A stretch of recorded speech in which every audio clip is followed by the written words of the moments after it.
abiyamọ o Ruth Otabor àbúrò Fina padà jáde láyé lẹ́yìn tó ṣe kòǹgẹ́ ìjàmbá ọkọ̀ ńlá tirẹ́là iléeṣẹ́ Dangote. Ifá ò gbépo gbayọ̀ mọ́ o, dọ́là pounds ní ìfákù tó ń gbà tí wọ́n fi ń yan ọba lé wa lórí. Àwọn aráàlú Ìpètùmọdù sọ̀rọ̀ nípa ọba wọn torí ẹ̀wọ̀n he l'Amẹ́ríkà. Àwọn agbébọn ṣekú pa gbajúmọ̀ oníṣòwò Alhaji Sanni nílùú Láfíà. Àwọn olùgbé ìlú Nasarawa lu àṣekọlù kan pa. Ó mà ṣe o, àwọn kan dáná sun obìnrin kan látàrí pé ó sọ̀rọ̀ òdì sí ẹ̀sìn Islam. Ó mà ṣe o, ọkọ̀ tó ń kó àwọn tó ń sàsálà fáwọn agbébọn nípínlẹ̀ Zamfara yí dànù ságbàmì. Èèyàn 16 pàdánù ẹ̀mí wọn. Simon Ekpa, ọ̀kan lára agbódegbà ẹgbẹ́ IPOB, rí ẹ̀wọ̀n ọdún 6 he ní Finland. Ẹ gbọ́ àtúpalẹ̀ àwọn ìròyìn náà lẹ́kùnrẹ́rẹ́. You are welcome to Drive TV. If you're new to this channel, consider subscribing so you won't miss out any of our latest video. Ìkúnlẹ̀ abiyamọ o, Ruth Otabor àbúrò Fina padà jáde láyé lẹ́yìn tó ṣe kòǹgẹ́ ìjàmbá ọkọ̀ ńlá tirẹ́là iléeṣẹ́ Dangote. Iléeṣẹ́ Dangote Group ti fi ẹ̀dùn ọkàn hàn lórí ikú Ruth Otabor tí ọkọ̀ iléeṣẹ́ náà kọlù nílùú Auchi, ìpínlẹ̀ Edo ní nǹkan bíi ọ̀sẹ̀ 3 sẹ́yìn. Ruth Otabor ló jẹ́ àbúrò Josephine Otabor tí ọ̀pọ̀ mọ̀ sí Fina, tó jẹ́ ẹni tó jáwé olúborí níbi ètò Big Brother Naija Season 7. Ní ọjọ́ 21 oṣù kẹjọ ọdún 2025 ní mọ̀lẹ́bí Ruth fi àtẹ̀jáde kan látọwọ́ iléeṣẹ́ agbẹjọ́rò kan tí orúkọ rẹ̀ ń jẹ́ Eko Solicitor and Advocates kéde ikú Ruth ní nǹkan bíi aago 6:30 òwúrọ̀ ló jáde láyé. Àtẹ̀jáde náà tí Fina fi sórí ìkànnì Instagram rẹ̀ sọ pé inú ìbànújẹ́ àti ìpòrúru ọkàn ni ẹbí náà wà báyìí tí wọ́n sì nílò ààyè láti dárò Ruth. Bákan náà ni wọ́n ní àwọn máa fi ètò ìsìnkú rẹ̀ yóò ṣe lọ léde láìpẹ́. Àtẹ̀jáde tí iléeṣẹ́ Dangote Group fi síta lọ́jọ́ Àìkú Sunday sọ pé àwọn ti bẹ̀rẹ̀ ìgbésẹ̀ láti gbé Ruth lọ sí orílẹ̀-èdè India fún ètò ìwòsàn tó péye, tó sì jẹ́ pé àwọn ń retí káwọn dókítà tí wọ́n ń tọ́jú rẹ̀ fún àwọn ní àǹfààní láti máa gbé lọ kó tó di pé ó jáde láyé. Iléeṣẹ́ Dangote Group ní ètò ààbò, wíwà ní àlàáfíà àti níní ìmọ̀lára nípa èèyàn jẹ́ àwọn nǹkan tó jẹ àwọn lógún, àti pé àwọn ní ìfarajìn láti túbọ̀ máa mú ètò ààbò ní ọ̀kúnkúndùn àti láti máa ṣe àtìlẹ́yìn fáwọn tó bá fara káásá nígbà tí ìjàmbá bá wáyé. Ọ̀pọ̀ èèyàn lórí ayélujára ni wọ́n ti ń bá Fina àti gbogbo ẹbí Ruth Otabor kẹ́dùn lórí ikú ọmọbìnrin náà. Bákan náà ni ọ̀pọ̀ èèyàn tún ń pè fún ìdájọ́ òdodo lórí ìjàmbá tó gbẹ̀mí ọmọbìnrin náà. Ní ọjọ́ 13 oṣù kẹjọ ọdún 2025 ní ọkọ̀ ńlá tó jẹ́ ti iléeṣẹ́ Dangote Group kọlù Ruth ní agbègbè ilé ẹ̀kọ́ gíga gbogbonìṣe Auchi Polytechnic nípínlẹ̀ Edo. Ìjàmbá náà mú kí Ruth wà ní ẹsẹ̀ kan ayé ẹsẹ̀ kan ọ̀run tí wọ́n sì ṣe iṣẹ́ abẹ láti gé ẹsẹ̀ rẹ̀ kan. Èyí mú kí ọ̀pọ̀ èèyàn lórí ayélujára bẹ̀rẹ̀ sí ní fi ẹ̀dùn ọkàn wọn hàn lórí ọ̀sẹ̀ ńlá àti ìjàmbá tí àwọn ọkọ̀ ńlá iléeṣẹ́ Dangote máa ń fà lójú ọ̀nà. Ọ̀pọ̀ ló sọ pé iléeṣẹ́ Dangote gbọ́dọ̀ dìde láti fi òpin sí gbogbo àwọn ìjàmbá náà tó máa ń dá ẹ̀mí àwọn èèyàn légbodò láìpẹ́ ọjọ́. Lẹ́yìn ìjàmbá náà ní iléeṣẹ́ Dangote Group kéde pé àwọn máa san gbogbo owó àti àwọn nǹkan tí wọ́n bá nílò láti fi du ẹ̀mí Ruth. Fina tó jẹ́ ẹ̀gbọ́n Ruth náà nínú àtẹ̀jáde kan lórí ayélujára sọ fún iléeṣẹ́ Dangote láti san owó bílíọ̀nù kan náírà gẹ́gẹ́ bí owó ìtanràn, àmọ́ ó ṣe ní láàánú pé ọmọbìnrin náà pàdé ikú òjijì. Ifá ò gbépo gbayọ̀ mọ́ o, dọ́là pounds ní ìfákù tó ń gbà tí wọ́n fi ń yan ọba lé wa lórí. Àwọn aráàlú Ìpètùmọdù sọ̀rọ̀ nípa ọba wọn torí ẹ̀wọ̀n he l'Amẹ́ríkà. Láìpẹ́ yìí ni ìròyìn kan gbàgbóró kan pé ọba Apètùmọdù ti ìlú Ìpètùmọdù ní ìpínlẹ̀ Ọ̀ṣun, ọba Joseph Olóyèdé, rí ẹ̀wọ̀n he lórílẹ̀-èdè Amẹ́ríkà nítorí ẹ̀sùn jìbìtì tó ní í ṣe pẹ̀lú owó ìrànwọ́ lásìkò àjàkálẹ̀ àrùn COVID-19 tí ilé-ẹjọ́ sọ pé ó jẹ̀bi rẹ̀. Ńṣe làwọn èèyàn ìlú náà sọ ké gbàjarè sáwọn àfọ̀bàjẹ́ sọ èrò wọn lórí ìṣẹ̀lẹ̀ náà àti ohun tí wọ́n rí sọ sí. Nínú ọ̀rọ̀ tí olórí àwọn àfọ̀bàjẹ́ ní ìlú Ìpètùmọdù, olóyè Àfọlábí Adédèjì sọ ni pé ọba Olóyèdé kò sí ní àhámọ́, òun kò gbà pé ó wà lẹ́wọ̀n torí pé òun àti kábíyèsí náà sì sọ ọ̀rọ̀ ní ọjọ́ tí wọ́n dá ẹjọ́ náà. Àgbàoyè ìlú Ìpètùmodù náà ṣàlàyé pé òun kò tí ì gba ìròyìn náà tí wọ́n ń sọ gbọ́ pé báwo ni ẹni tí wọ́n ló wà lẹ́wọ̀n yóò ṣe láǹfààní láti máa pe èèyàn bá sọ̀rọ̀ ní Nàìjíríà. Àmọ́ gẹ́gẹ́ bí ìròyìn ọ̀hún tí ó gba orí ìtàkùn ayélujára kan ni pé kábíyèsí náà jẹ̀bi ẹ̀sùn jìbìtì ó sì ti wà lẹ́wọ̀n l'Amẹ́ríkà. Ní ọjọ́ ìṣẹ́gun Tuesday ni wọ́n sọ pé wọ́n dá ẹjọ́ náà nílé ẹjọ́ kan nílẹ̀ Amẹ́ríkà. Ohun tí Àgbàoyè náà sọ ni pé àwọn sì ń retí àbájáde ọ̀rọ̀ láti ọ̀dọ̀ ìjọba ìpínlẹ̀ náà láti mọ ibi tí ojú ọ̀rọ̀ yóò gbà. Ó ní ìjọba ìpínlẹ̀ Ọ̀ṣun ti béèrè fún ìwé àkọsílẹ̀ ìdájọ́ náà láti lè fi mọ ohun tó kàn ní ìgbésẹ̀. Gẹ́gẹ́ bí ohun tí àwọn ará ìlú ń wí nínú ọ̀rọ̀ tirẹ̀, ọ̀gbẹ́ni Oyèdòkun Abíọ́dún tó jẹ́ ọmọ bíbí ìlú náà ṣàlàyé pé kò yẹ kí ọ̀rọ̀ rí bí ó ṣe rí, ká ní àwọn ìlànà tí ìṣẹ̀ṣe là kalẹ̀ ni wọ́n tẹ̀lé nígbà tí wọ́n yan ọba náà sí ipò. Arákùnrin ọ̀hún ṣàlàyé pé nígbà tí ọ̀rọ̀ oyè jíjẹ bẹ̀rẹ̀ ní ìlú náà tí àwọn èèyàn ń pariwo kí wọ́n tẹ̀lé ohun tí Ifá wí, ohun tí àwọn ń gbọ́ ni pé Ifá ò gbépo gbayọ̀ mọ́, dọ́là pounds ni Ifá ń gbà kó tó yan ọba. Àwọn agbébọn ṣekú pa gbajúmọ̀ oníṣòwò Alhaji Sanni nílùú Láfíà. Àwọn olùgbé ìlú Nasarawa lu àsìkọlù kan pa. Ó mà ṣe o, àwọn agbébọn agbésùnmọ̀mí ti ṣe bẹ́ẹ̀ ṣekú pa gbajúmọ̀ oníṣòwò Alhaji Sanni Sabo nílùú Láfíà, olú ìlú ìpínlẹ̀ Nasarawa. Ẹnìkan tí ìṣẹ̀lẹ̀ ọ̀hún sojú rẹ̀ sọ fáwọn akọ̀ròyìn Sahara Reporters lówùúrọ̀ ọjọ́ Ajé Monday pé àwọn àṣekọlù náà yabo agbègbè náà ní dédé aago 9 alẹ́ kọjá 20 ìṣẹ́jú lọ́jọ́ Àìkú Sunday, yìnbọn ṣekú pa gbajúmọ̀ oníṣòwò náà ṣáájú kó tó gbìyànjú láti mórí bọ́. Ẹ̀wẹ̀ lójú ẹsẹ̀ làwọn olùgbé ìlú lọ kọlù àwọn àṣekọlù náà tí wọ́n sì ṣekú pa ọ̀kan lára àwọn agbébọn náà nígbà tí àwọn míì sì na pàpàbùrà. Alhaji Sanni ló jẹ́ gbajúmọ̀ oníṣòwò, èèyàn ńlá, ẹni tó sábà máa ń gbárùkù ti àwọn èèyàn tó kù díẹ̀ káàtó fún láwùjọ. Gẹ́gẹ́ bí ìròyìn tó tẹ̀ wá lọ́wọ́, ikú arákùnrin náà jẹ́ ìbànújẹ́ ọkàn fún ọ̀pọ̀ àwọn aráàlú nípínlẹ̀ Nasarawa. Wọ́n ní olóògbé náà máa ran àwọn èèyàn lọ́wọ́ gan-an, pàápàá jùlọ àwọn tálákà. Ilé gbajúmọ̀ oníṣòwò ọ̀hún ló kún fọ́fọ́ fún ọ̀pọ̀ àwọn olùbánikẹ́dùn gbàrà tí wọ́n gbọ́ nípa ikú olóògbé náà.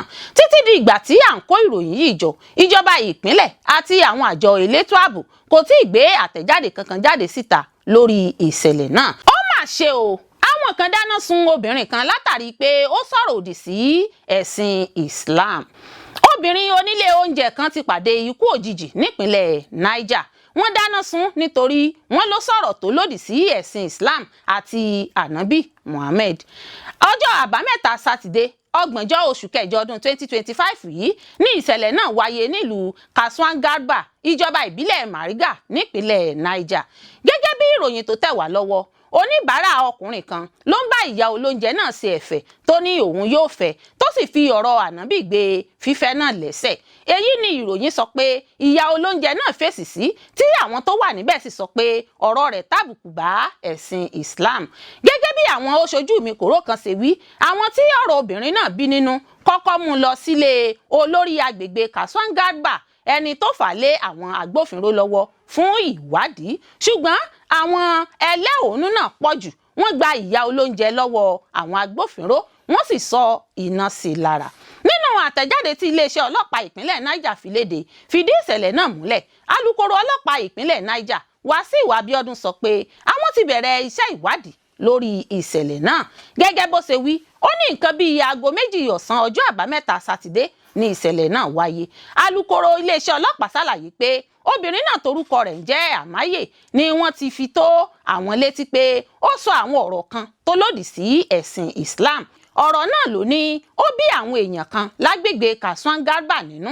Abíọ́dún ṣàlàyé pé ó ṣeni láàánú pé ó di ìjà ìgboro, wọ́n sì dáná sun obìnrin náà kí àwọn agbófinró tó dé. Ó ní bó tilẹ̀ jẹ́ pé àlàáfíà ti jọba lágbègbè náà, iléeṣẹ́ ọlọ́pàá kọ̀rọ̀ ojú sí ìṣẹ̀lẹ̀ yìí àti bí àwọn kan ṣe fi òfin sí ọwọ́ ara wọn. Alukoro ọlọ́pàá Niger sọ pé ìwádìí ti bẹ̀rẹ̀ láti mọ àwọn tó lọ́wọ́ sí ìpànìyàn yìí, àwọn yóò mú wọn, wọn yóò sì fojú winá òfin. Tí a ò bá gbàgbé, èyí kọ́ ni ìgbà àkọ́kọ́ tí wọn yóò pa èèyàn lórí ọ̀rọ̀ òdì tí wọ́n bá ní wọ́n sọ sí ẹ̀sìn Islam lápá Òkè Ọ̀yà. Lóṣù kẹfà ọdún 2023 ni wọ́n jùkò pa ọkùnrin alápatà kan, Usman Buda, nípínlẹ̀ Sokoto. Wọ́n ní ó sọ̀rọ̀ òdì sí Ànábì Muhammad. A ó sì rántí pé ṣáájú ni wọ́n sì ti fi irú ikú kan náà pa Deborah Samuel, akẹ́kọ̀ọ́bìnrin níléèwé ẹ̀kọ́ṣẹ́ àwọn tíṣà tí í ṣe Shehu Shagari College of Education ìpínlẹ̀ Sokoto. Ó mà ṣe o, ọkọ̀ tó ń kó àwọn tó ń sàsálà fáwọn agbébọn nípínlẹ̀ Zamfara yí dànù ságbàmì. Èèyàn 16 pàdánù ẹ̀mí wọn káì. Ìgbésẹ̀ sì ń lọ lọ́wọ́ láti ṣàwárí òkú àwọn olùgbé ìletò Damaga ní ìpínlẹ̀ Zamfara lẹ́yìn tí ọkọ̀ ojú omi tó ń gbé wọn rì sínú agbami lásìkò tí wọ́n ń gbèrò àti sá àsálà fún ẹ̀mí wọn lọ́wọ́ ìkọlù àwọn agbébọn ní ìjọba ìbílẹ̀ Gumi.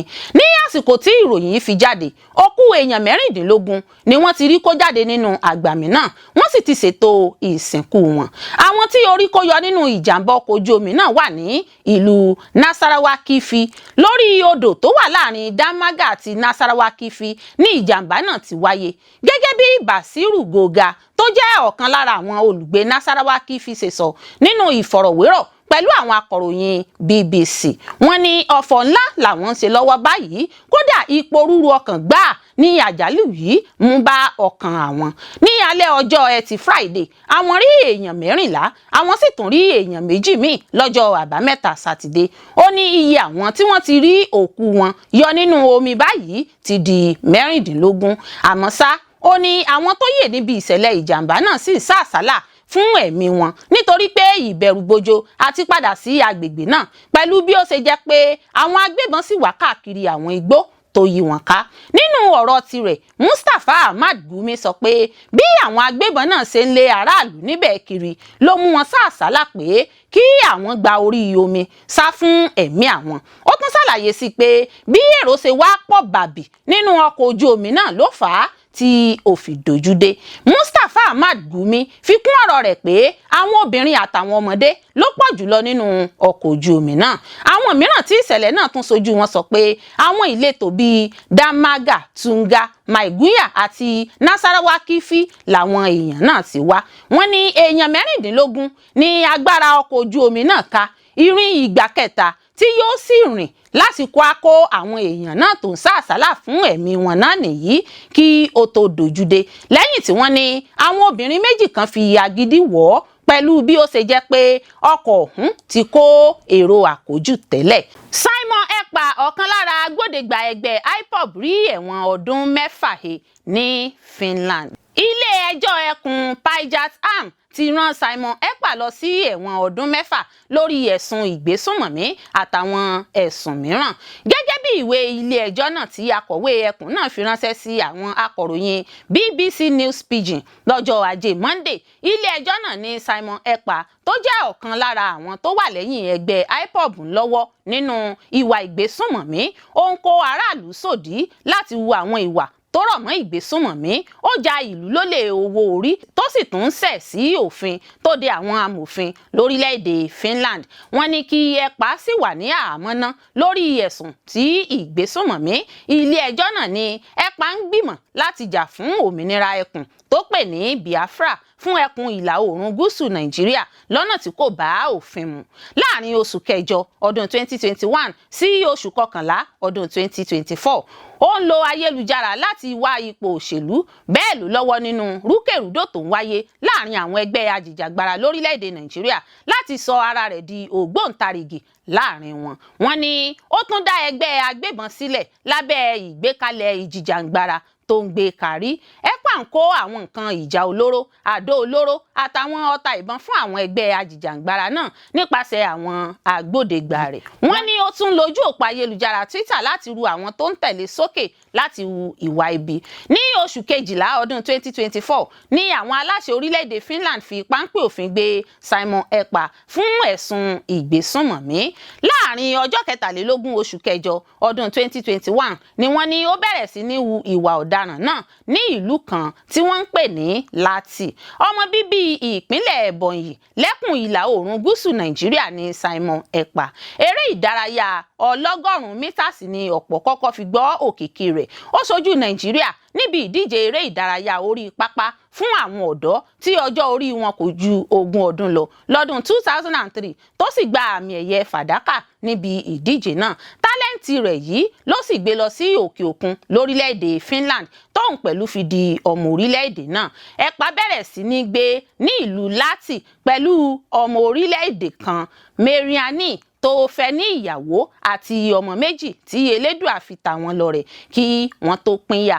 Simon Ekpa bẹ̀rẹ̀ sí ní kópa nínú ètò òṣèlú ní ìlú Láti tí wọ́n sì yàn án gẹ́gẹ́ bí ọmọ ìgbìmọ̀ ìṣèjọba ìbílẹ̀ ní ẹkùn Láti lábẹ́ àsíá ẹgbẹ́ òṣèlú National Coalition Party NCP tó ń ṣe ìjọba lórílẹ̀‐èdè náà báyìí.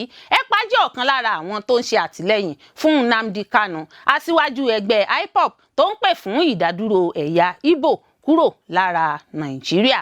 Ẹ ṣé púpọ̀ fún gbígbọ́ àti wíwò tí ẹ̀ ń wò wá. Etí tí ẹ̀ fi ń gbọ́ wa kò ní di, ojú tí ẹ̀ fi ń wò wá kò ní fọ́. Láṣẹ Elédùà yóò sì dára fún yín.